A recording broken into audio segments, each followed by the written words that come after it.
Javier Albarrán, oye, pues qué gusto, teníamos rato conversando virtualmente en redes sociales y yo quería platicar contigo sobre los liderazgos emergentes.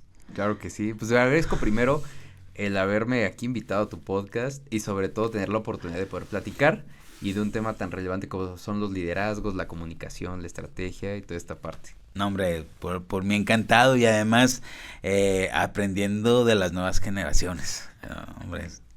Oye Javier, el liderazgo o los nuevos liderazgos emergentes, bueno, estoy diciendo un pleonasmo, Ajá, los liderazgos emergentes le sufren mucho en la oposición. sí. ¿Cómo has logrado avanzar en esta circunstancia?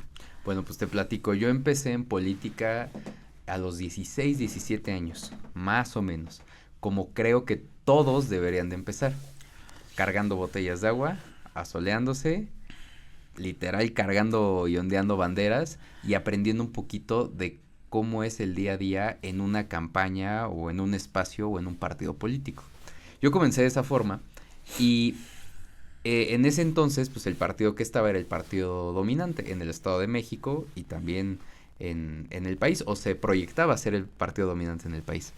Y lo que empecé a hacer fue tratar de buscar el cómo hacer una campaña. Yo cuando era literal adolescente veía las campañas y me encantaban. Yo decía, esto es a lo que me quiero dedicar y lo que quiero hacer. Todavía no lo entendía si yo quería ser el candidato o si yo quería dirigir o estar en esa parte. Como que siempre Sí. fue esa dualidad, porque pues estás chavo, tienes 16, 17 años, ves a un Enrique Peña Nieto, ¿no? Que es un superhéroe y que lo traen todos y hasta traen muñecos de acción, pues por supuesto que en algún momento aspiras a algo así. Después de eso tuve la oportunidad de empezar a trabajar en Presidencia de la República. Ujú. Y la verdad es que fue un cargo que a mí me dio un feeling distinto, porque ya no era un tema como una campaña, ¿no? De estarse asoleando y saliendo y con la gente, Ujú. sino ya era un día a día. Empecé también en el tema de servicio social, con cafecito y sacando copias, ¿no? No, Ujú. nadie me regaló ningún cargo ni nada. Ujú. Pero de ahí llegué hasta un espacio que era subdirector en gobierno federal, sobre todo ahí en Presidencia de la República, que fue muy complicado y yo a los 21, 22 años ya lo era. Trataba de combinar mi carrera universitaria, que estudié Ciencias Políticas y Administración Pública, con mi trabajo y pues lo que me quedaba, lo poco de tiempo que me quedaba, algún hobby o alguna fiesta, que eran muy pocas, la verdad es que eran muy, muy pocas. Entonces, esa parte a mí me pulió mucho y me dio como un sentir de lo que creo yo que está bien, que es el tema de las instituciones, Ujú. de lo que debería de ser la política. Llega el 2018, llega el resultado del tema de Andrés Manuel y en el momento que pasa eso, hubo como un año más o menos, del 2018-2019, antes de que empezara la pandemia, en donde yo no me hallaba. Decía, ya no estoy trabajando, pero me gustaba la política, Ujú. pero no estoy de acuerdo con lo que están Ujú. haciendo. Entonces, son muchas cosas, justo lo que comentábamos hace rato. Quizás Ujú. hubiera sido más fácil decir, oigan, dejen mi nómina y mi chamba Sí. y déjenme seguir trabajando aquí con este señor aunque no esté de acuerdo. Pero en parte, la verdad es que tuve esa convicción de decir, ¿sabes qué? Yo entré de una forma y esto que están haciendo no me parece y Ujú. no me gusta. Ujú. Y es legítimo y creo que es comprensible decir, esto no me gusta, no me Ujú. late. A partir de ahí, empiezo a moverme en un tema de una asociación civil, que ya es que muchos políticos lo hacen, pero genuinamente lo empezamos un grupo de amigos y lo ¿Tú no has empezamos... salido en una revista y luego en un espectacular? No, todavía no llegamos a ese nivel. Pero generalmente lo empezamos con un grupo de amigos y empezamos a trabajar justo en Metepec. Entonces empezamos a un programa que se llamaba Caravanas Árbol de la Vida y llevábamos comida en plena pandemia, en donde la gente estaba quedando sin comida, literal sin nada. Ujú. Y entonces ahí fue cuando me gustó y dije, ¿sabes qué? Me gusta más esta parte de como más política, de llegar directamente a las personas. Ujú. A partir de ahí, justo empecé a trabajar en mi historia y en la narrativa precisamente de lo que yo quería mostrar. Y creo que dentro de mis planes, al menos hasta ahora, nunca ha existido la parte de Morena. ¿Por qué? Porque no me gusta, no termino de entender. He asistido a eventos de gobierno del Estado de México, gobierno federal, me han dado reconocimientos incluso de algunas instituciones y lo agradezco. Y yo no estoy peleado, tampoco me voy a poner al tú por tú. Pero como tal militar en un partido, llámese Morena, la verdad es que nunca ha sido mi hit.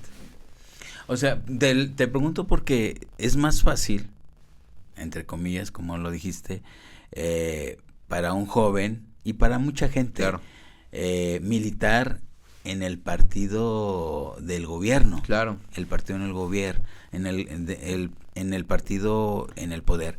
Y sin embargo, tú eres un político joven que está en un partido en oposición. Sí, yo abiertamente, y lo he dicho, hasta está en mis redes, yo milito en el PAN. Sí.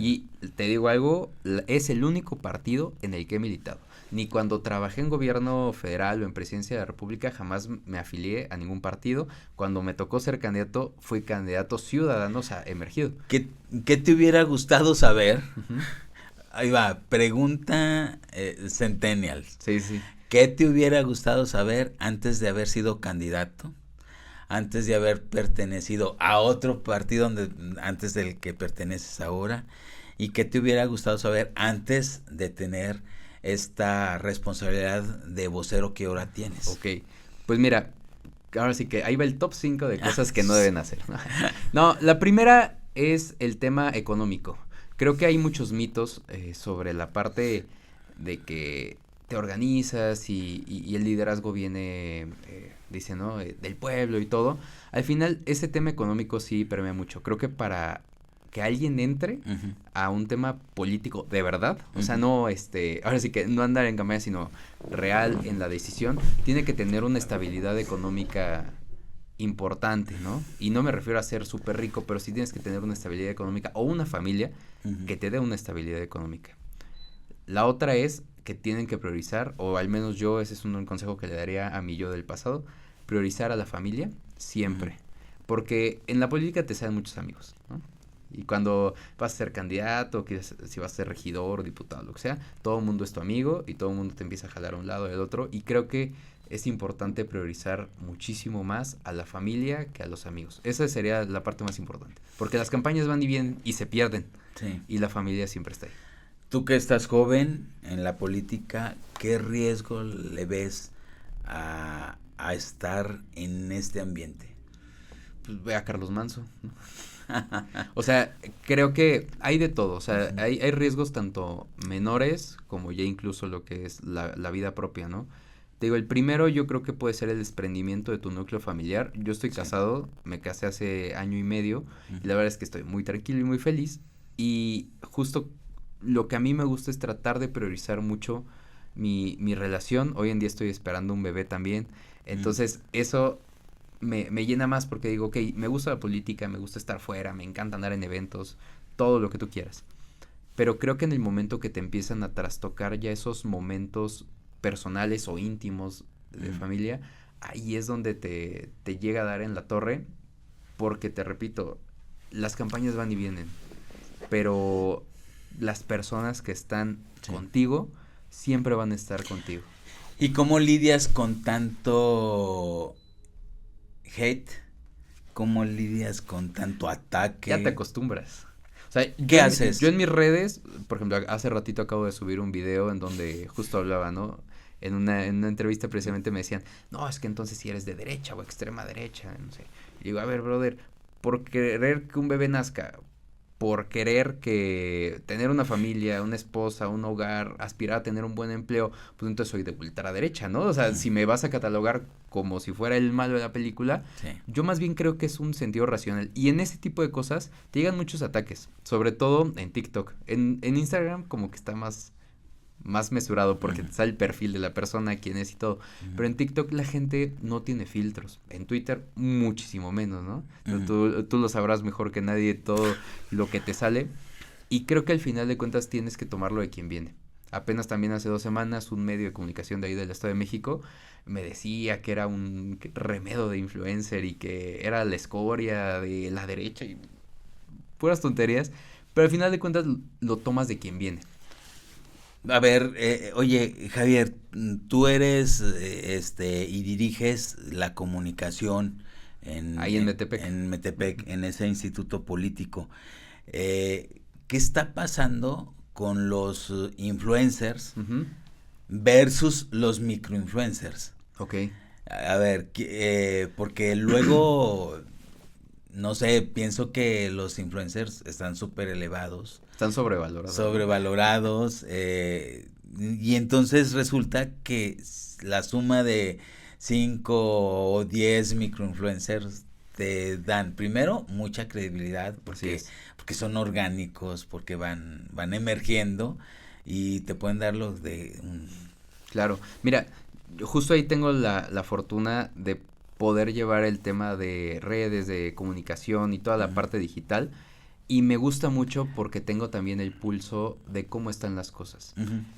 Algo que creo que a muchos se les ha olvidado en cuestión de comunicación, o al menos así yo lo percibo, es que a la gente le gusta sentir algo. Le encanta que le despiertes un polo. Le encanta, no sé si sea como ese cerebro reptiliano de que me gusta o me asusta. Y, y creo que ahí es donde está la clave de esto, ¿no? Lo que dices, un influencer grande, ¿no? Llámese 300, 500 mil seguidores versus un microinfluencer que tiene 4,000, 8,000, 10,000, 15,000, te da una credibilidad porque viene de la base. Y ojo, no, la base no es, viene del pueblo y era pobre, no, pero viene de la base social. Sí, es claro. una persona quizás de clase media, que tenía su familia, que tiene una profesión, que tiene un trabajo alterno al de ser influencer y tiene una credibilidad porque vive el día a día. Sí, claro. Y porque siente los problemas de la gente. Entonces, en el momento que un microinfluencer te dice, oigan, qué bueno que reencarpetaron esta calle, muchas gracias, señor presidente, la gente lo cree. Sí. Cuando alguien de 1 millón de seguidores pasa por ahí, es pagado. Claro, o sea, finalmente creo que está pasando o ellos están tomando, los influencers, están tomando lo que antes era Televisa, Sí. los grandes emporios televisivos, y tomaron ese papel y empiezan a perder credibilidad. Sí. Quizá tengan autoridad, autoridad sí la tienen, pero no tienen una comunidad Exacto. que los apoya, pero ya no tienes una credibilidad, eso Sí. es distinto. Y sucede lo que las grandes producciones de video, de campañas audiovisuales, luego tú te encuentras en redes sociales ese tipo de producciones y también dices, son de plástico, son pagadas, son organizadas, y lo que buscan es manipular. Sí. Y ves el video random, mal hecho, casual, genuino, y dices, este es el bueno. Yo genuinamente creo, y lo hago mucho en Sí. ese y en los proyectos que me gusta estar, el famoso shitposting. No sé si lo has escuchado. Sí, sí. Me encanta. No, pues claro. Me fascina. A la gente le divierte. Apenas teníamos el tema ahí de que un diputado de Morena, de ahí de ese distrito donde estoy en Metepec, salió borracho. Seguramente vieron toda la nota. Salió borracho y se empezó a golpear a los de un centro comercial. Sí. Entonces, ok, está la nota y sale un periodista de un noticiero de renombre, ¿no? El día de hoy hicieron tal, ¿no? Y dices, o sea, sí lo creo. Sí. Pero no sé qué tanto. Ármate un meme del señor con su botellita de Bacardí y justo me tocó que era el sismo, ¿te acuerdas que fue el sismo del 2 de enero? Sí, el de... El sí, que estuvo medio chiquito, bueno, ese sismo. Entonces, ármate algo rápido, sale este señor con su botella así de Bacardí como tambaleándose, dice, yo ni sentí el temblor. La gente en automático lo pesca y dice, ¿sabes qué? Este hombre es un borracho. Fíjate, Javier, yo inevitablemente, como sucede en muchos casos, ves la nota, inmediatamente te remites a los comentarios. Sí, siempre. No lo puedes dejar de hacer. Pero yo también me acuerdo del 2010, cuando casi, digo, ya tenían varios años atrás, digo, porque empezó las primeras plataformas de redes, pues como Hi-Fi, Ajá. que pues se perdieron, ¿no? O sea, Facebook, sus inicios, ¿no? Cuando Facebook sería 2000, finales del 2008, 2008, pero 2010. realmente irrumpe en el 2010, Sí. ya formal, ya con ciertas estructuras, pero también ya la gente lo empezaba a interiorizar, o sea, se lo asumía. Y, y ver, ir y remitirte a los comentarios Era una joya, ¿no? no, era algo extraordinario, nadie lo hacía. Sí. Era, ¿tú qué haces haciendo, revisando los comentarios? Nadie lo hacía. Hoy, pues es inevitable, ¿no? O Sí, sea, hoy es más, la gente ve más el comentario. y realmente son comentarios que con una gran creatividad, exquisita e Sí. increíble. Sí, sí, O sí. sea, realmente deberían de dedicarse a ser guionistas De Televisa. de Televisa, ¿no? De sarcasmo, porque son increíbles, ¿eh? O sea, la gente ya realmente se ha metido mucho a ese tema. Y entonces, pues fortalece lo que yo te decía, es decir, ya las grandes producciones en alta definición han perdido mucha creatividad. O Y sea, credibilidad. exacto, Sí. exacto. Entonces, pues, ¿qué hacen? ¿Qué hacen las marcas ahora? Pues buscan microinfluencers que usen sus productos y, o sea, las vistas se van a 100 miles Sí. y les invierten, no sé, cualquier cantidad de dinero en pauta y no, hombre, aquello es una explosión. Sí, sí, sí. Entonces, ahora, volviendo al tema de los liderazgos emergentes, ¿se vale invertirle a la pauta de tus contenidos o qué hay que hacer, Javier? Mira, yo personalmente lo he hecho 2 veces. Ujú. Y solamente cuando tenía la ingenua idea de que meter pauta era que la gente me va a ver y me va a conocer. Creo yo que si haces un contenido orgánico, un contenido divertido y que le llegue a la gente a través Sí. del humor o del enojo, en automático se te hace viral. Pero no sé, o sea, cuando tú dijiste, yo en una o en dos Sí, ocasiones sí. lo dijiste con un tono como de vergüenza. Sí, porque, o sea, al menos yo creo que una cosa es presumir cuando alguien es gobierno, los logros de gobierno y páutalo para que la gente conozca lo que está pasando.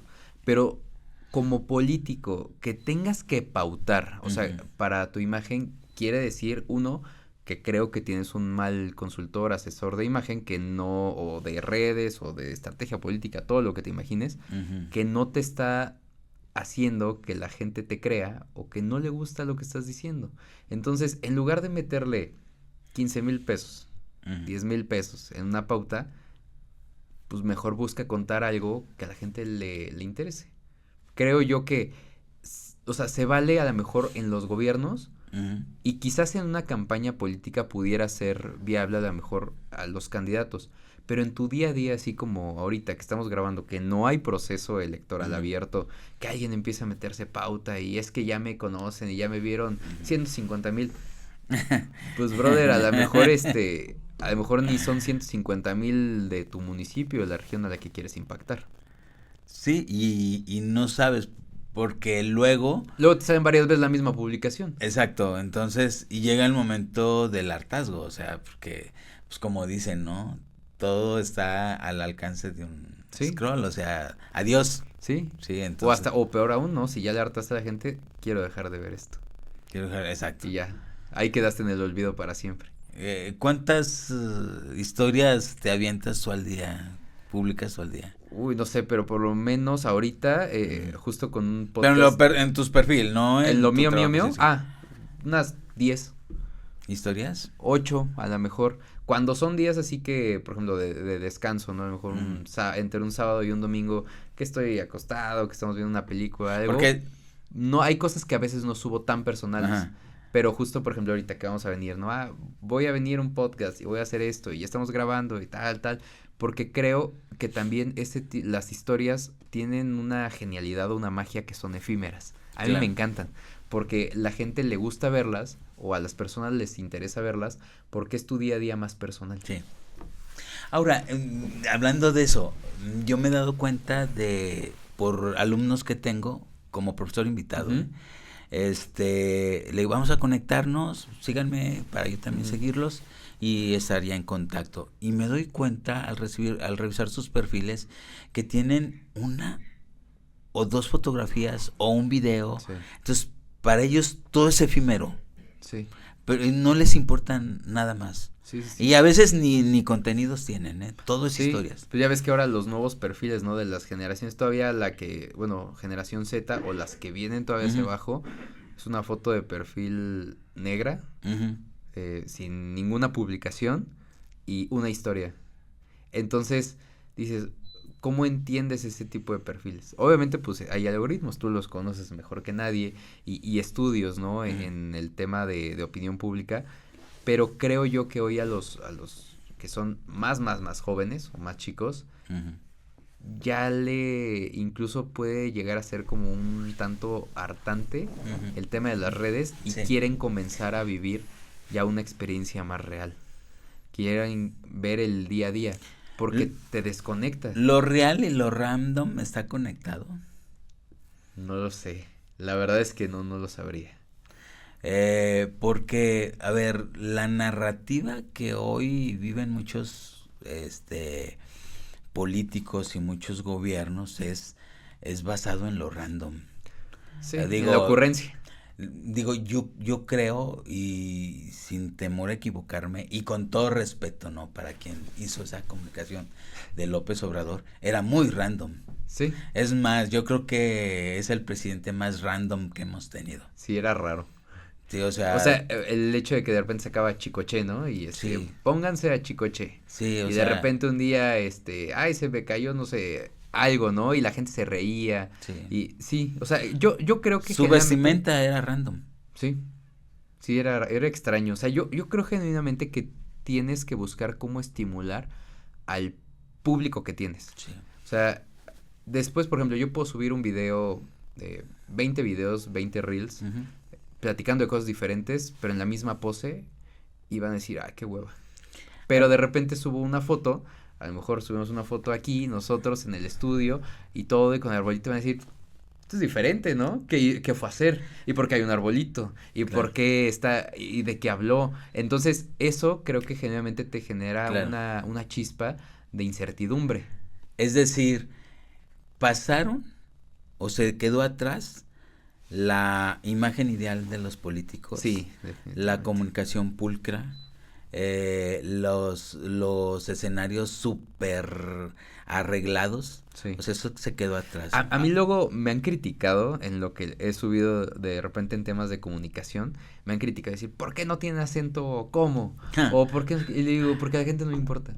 Porque a la gente no le importa. A la gente no le importa. Y a la gente lo que quiere es reírse y entender que el presidente hizo tal cosa a través de una acción. A ver, yo como persona de la tercera edad todavía utilizo los dos signos de interrogación o los dos signos de admiración. Entonces, pues se nota, ¿no? O sea, se nota bastante. Y me gusta ponerle, soy obsesivo de los acentos. Sí. A veces se me va la ortografía, pero se nota.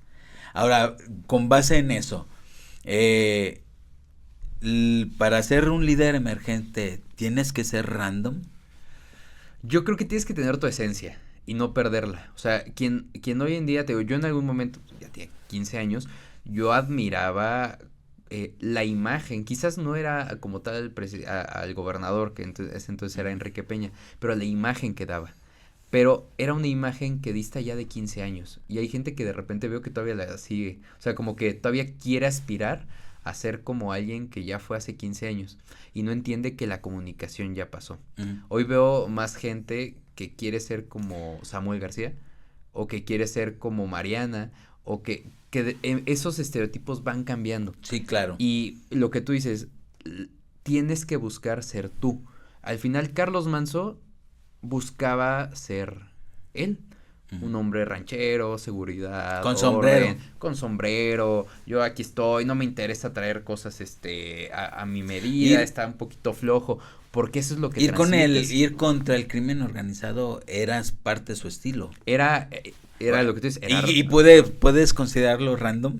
Es random, ¿no? Porque normalmente cualquier persona te va a decir, no hables del crimen organizado. O pon tu denuncia, ¿no? O de que ya pongan su denuncia, también la presidenta, ¿no? Todos los días dice pongan su denuncia. O sea, abre una carpeta de investigación. O Harfuch diciendo, ya los tenemos localizados, ya sabemos quiénes son, y nunca saben quiénes son. Pero el hecho de que llegue un perfil distinto, ¿no? En este caso, tipo Manso, que te diga, yo te prometo que voy a acabar con quienes te han extorsionado, han violado, han mutilado, y han hecho A, B y C de cosas que tú, yo y las personas que están aquí en algún momento hemos sufrido en nuestra familia, te conecta y dices, este güey es mi gallo. Entonces la comunicación cambió. Antes era cartonada, pulcra. Sí, y hoy es random. Telenovelesca quizás. Sí.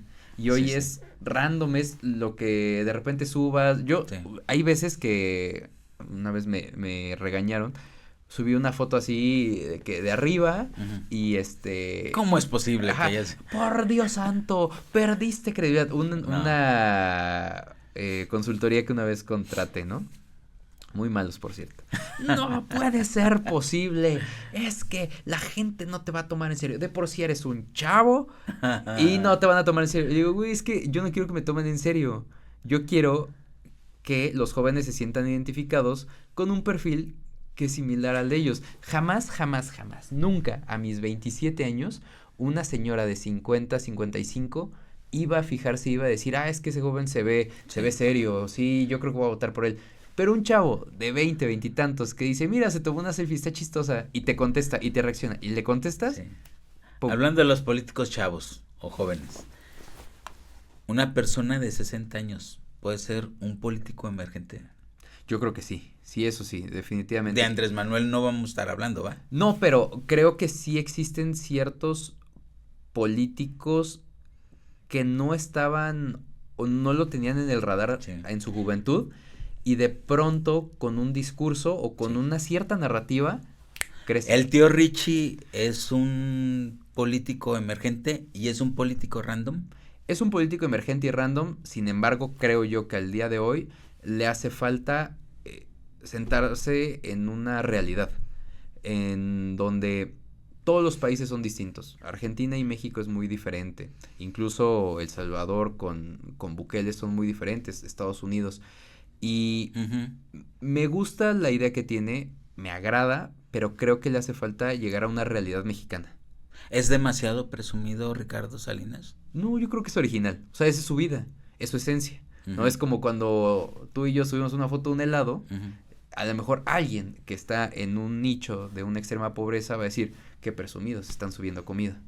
Porque llegó un momento en el caso de Peña Nieto que era demasiado guapo.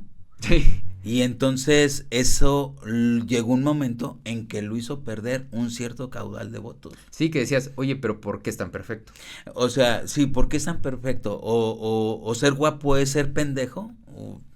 Que es algo que se asocia, ¿no? Culturalmente. Y digo, ahí en el tema de Enrique Peña, como tuve esa fortuna también de poder vivir un poco de cerca lo que pasaba tanto en campaña como en el día a día en sus oficinas, existió una crisis de comunicación muy grave. Digo, tú lo sabrás mejor que nadie, eres asesor, eres consultor, y la crisis de comunicación se desató porque pensaban que las redes sociales no iban a influir.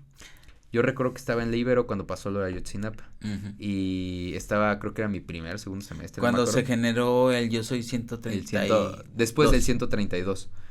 Fue lo de Ayotzinapa empezando el 2014, creo que fue en febrero, no, fue en septiembre de 2014, perdón. Y yo estaba ahí, la Ibero se hizo muy chaira, y y empezaron a poner cartelones de las caras de los jóvenes de los 43 desaparecidos. Y en mi inexperiencia, mi ingenuidad, dije, esto va a valer madres. No. Pero si los que están arriba te dicen, no, todo está tranquilo, dije, todo está bien, ¿no? Quiero suponer que todo está bien, seguiré sacando copias. Pero en tu feeling del día a día, Ajá. dices, hay algo que está mal. La gente percibe y siente que algo está mal y esto va a estallar. Y dicho y hecho, Sí. valió madre. Sí, sí. Vi la comunicación del expresidente Peña Nieto como una gran campaña de expectativas, Sí. una campaña para una monarquía, y luego vi cómo se fue desdibujando, cómo esa monarquía y su corte lo acorralaron comunicacionalmente hablando, hicieron un cerco, y la crisis no era hacia afuera, era hacia adentro. Era hacia adentro, exactamente. Y obviamente al detonarse, pues obviamente todo se perdió. Sí. En los últimos meses quisieron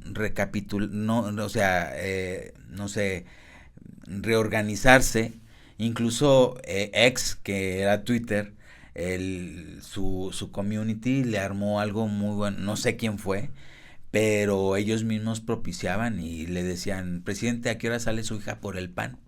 Y él les contestaba, no tuvieras tanta suerte. Recordarás del tema de Corazón con Chumel, ¿no? Sí, ¿te acuerdas de cómo cuando no? le marca y te quiero mucho, Chumel, y todo eso? La gente se reía. Sí, sí, pero sí. fue muy tarde. Fue muy tarde. Fue muy tarde. Y en ese momento, creo que es lo que hoy pasa, que muchos dicen, ay, extrañamos a Enrique Peña Nieto. No lo extrañas. Extrañas estos últimos 6 meses. Sí, sí, sí. O sea, pero el resto extrañas, ¿no?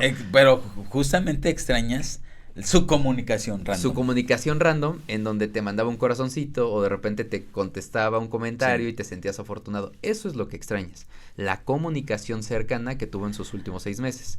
Claro. Pero no extrañas el Ayotzinapa, todo ese tema que a mí me tocó verlo muy de cerca. Y de verdad era muy difícil. O sea, digo, a pesar de que empecé yo en un espacio chiquito y de subordinación y fui creciendo, era muy complicado. Porque veías cómo todo mundo se tronaba los dedos en las oficinas porque había una crisis. Y era raro. O sea, decías, oye, ¿pero qué no puedes salir a decir algo? O sea, te digo, en tu ingenuidad dices, ¿pero por qué no sale y dice algo, no? Sí, pero y es un fenómeno que se da al interior de los equipos. Sí. Porque es la frase. E intereses también. Pero fíjate que es más una percepción sesgada y errática de los equipos que no saben de comunicación.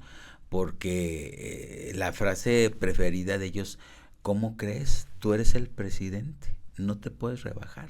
Sí, no te rebajes a su nivel. A su nivel, o sea, le están diciendo, no construyas una comunicación random. Claro. Entonces, eso fue lo que le sucedió, o sea, finalmente pero todo se acabó. Hay consultores como la que yo te comentaba, que sí, si tú no eres acartonado, no eres un buen candidato y la gente jamás te va a ver como un gobernante. Y hoy en día creo que quienes pueden gobernar o aspiran en el 2027 a gobernar en estos espacios son personas que pueden construir una comunicación divertida, random, creativa y cercana. Fíjate que yo te voy a decir algo, aunque soy consultor, también sufrimos de temas de comunicación. Y algo que yo aprendí con un compañero que ya no vive es a burlarme de mí mismo. Y creo que esa es la clave de la comunicación random que le gusta a la gente. Mira, fíjate que en eso hay una página, seguramente la conoces, Chismecito Político. Sí. Bueno, a mí me encanta comentar en Chismecito Político. Y, por ejemplo, hoy subieron lo del tema de que el PAN y MC se juntaron para decir que ya no iba a haber la ley de infancias trans, ¿no? Ajá. Y comento, el mundo está sanando. 30 comentarios, eres lo peor y tal. Pero al final de cuentas, ese tipo de cosas te conecta porque la gente empieza a ver tu contenido y te empieza a seguir. Claro. Y dice, oye, porque estás en la mesa. Porque estás en la mesa, ¿por qué dices esto? Y en diferentes páginas. Y eso nos llevó a un grupo de amigos a hacer un podcast que se llama La Tía Conservadora. ¿Cuál es el primer insulto que te dicen en cualquier espacio digital? Eres la tía panista, la tía conservadora, mocho, facho, tal. Pariente de la tía católica, de la señora católica. De la señora católica. Y creo que si tomas eso y lo que tú dices, te burlas de ti mismo, el podcast se llama La Tía Conservadora. Sí. Si tú te burlas de ti mismo, en ese momento la gente va a decir, no, pues sí está cagado. Sí. O sea, entonces no está tan mal lo que No estás está tan diciendo. mal. Exactamente. Oye, si te pidieran una opinión, los líderes emergentes de Morena, Ujú. ¿qué les dirías? Es que, mira, creo que con Morena como instituto político y en sus estatutos tiene su lógica, ¿no? El tema de la austeridad, el tema de combatir la corrupción, tal, tal, tal. En la realidad es muy distinto.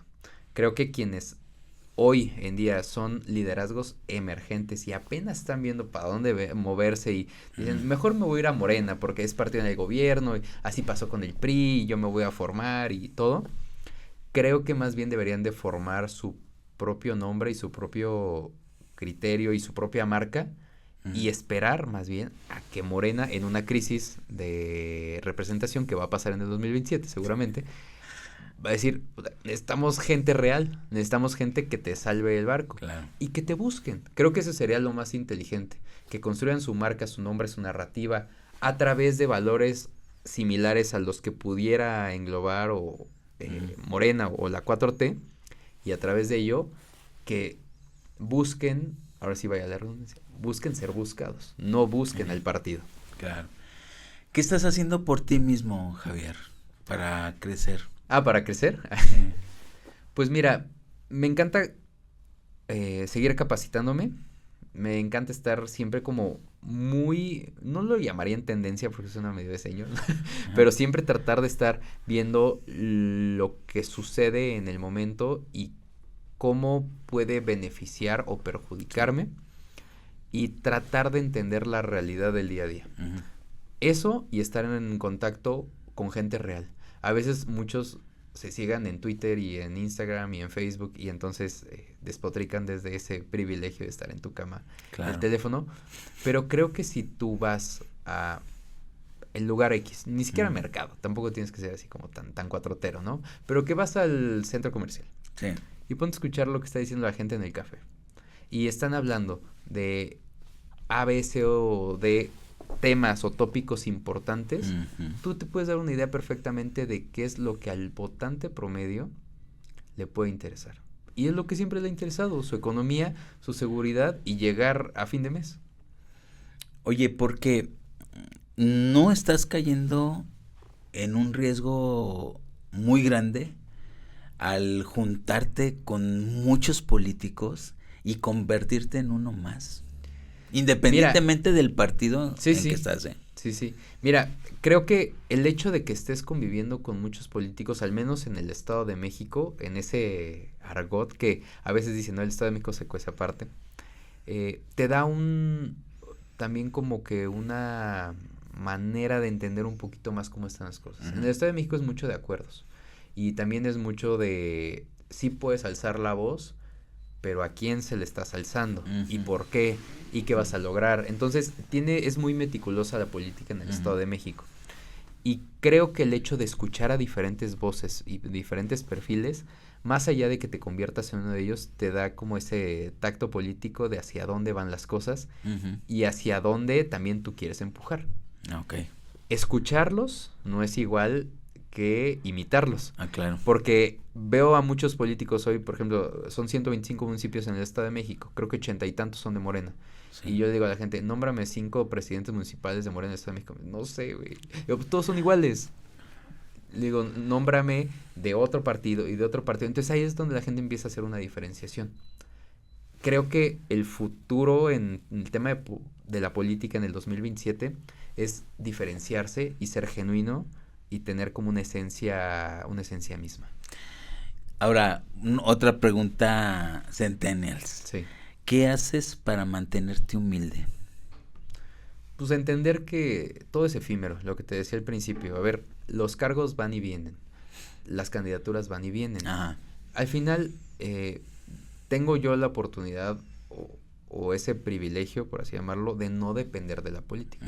Eso creo que es para mí algo muy importante. No cobrar o no vivir precisamente de la política. El hecho de tratar de diferenciarse en ese sentido, creo que te da un espacio de maniobra distinto. Sí, claro. A mí al menos así me funciona, o sea, como que, digo, y no es así como que eres el tío Richie, ¿no? Pero sí dices de que, oye, ¿puedo decir esto? Ah. O yo le puedo dar like o puedo repostear un reel en donde dice algo chistoso que a lo mejor un político normal no lo haría, porque no dependo de esto. Y la gente al momento que dice, oye, pues es que no depende de ese, pero es divertido, es chistoso, es random, tal, tal, tal, pues prefiero a esta persona. Está bien. Javier, muchísimas No, gracias gracias a ti. por estar aquí en este podcast. Encantado porque, pues, sí necesitamos conocer de todos. O sea, hay cosas, por ejemplo, las redes, los algoritmos, que yo le estudié, pero a base de puros números y ahora Sí. lo estoy estudiando en la realidad. Yo soy fan del algoritmo, la verdad me encanta. No, Es una manera muy interesante de entender a la gente sí, sin escucharla directamente, pero tú te das cuenta de qué le gusta, qué le divierte, qué le enoja, qué tal, tal, tal, sí, o qué comenta, hasta incluso de perfiles falsos, porque ahora se da mucho eso. sí, Y entonces el algoritmo es, yo lo llamaría como la parte, como el subconsciente de la gente o la parte que no quiere decir al sí. público, pero a través de una reacción o de una forma de compartir, te lo puede externar. Y yo conocí los algoritmos a través del seno, coseno y tangente.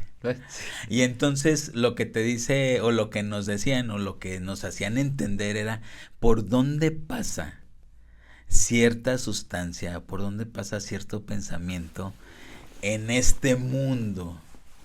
Y lo sacábamos a través de números. Sí, Y hoy, es extraño. y hoy dices, a ver, ¿qué pasa para que, o qué tiene que pasar para que algo se haga viral?